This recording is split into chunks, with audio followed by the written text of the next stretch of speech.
Perfect,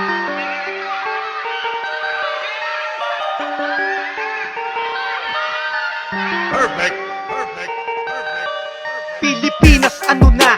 Grabe tang ina. Dahil sa init ng ulo tinumba ang mag-ina. San ba kami pupunta? San mang hihingi ng tulong kung mismong isa sa mga sumbungan ang nagpaugong ng putok ng barel na para lang sa kriminal? Simpleng alitan lumaki hanggang sa maging kritikal. Oo, laseng nandun na tayo, maingay at masagot, pero di yun rason para ang buhay nila'y malagot. Nakakatakot, wala nang takot ang mga salot sa liwanag o dilim. San mang sulok ay umaabot ang kampo ng kadiliman. Alagad ni Satanas, huwag kang umasang may pag-asang matanggap ka sa taas. Walang kapatawaran ang ginawa mo, kahit sabihin mo pa nga na tao ka lang at ikay napuno, kaya mo nagawa to. Hindi ka tao sa harap ng anak mo at pamilya ng tao. Nagawa mo kumuha ng buhay na parang namamaril ka lang ng aso. Yan ang gusto mong gayahin ng iyong anak, yung pag meron siyang kaaway hindi pwedeng walang sapak. Imbis na dapat ikaw ang magpapatigil ng talak, ikaw pa mismong dahilan sa dugo na pumatak.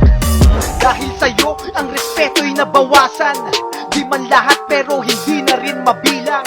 Ang tulad mong dapat nga ay aming sumbungan, pero bakit parang kayo pa ang kalaban?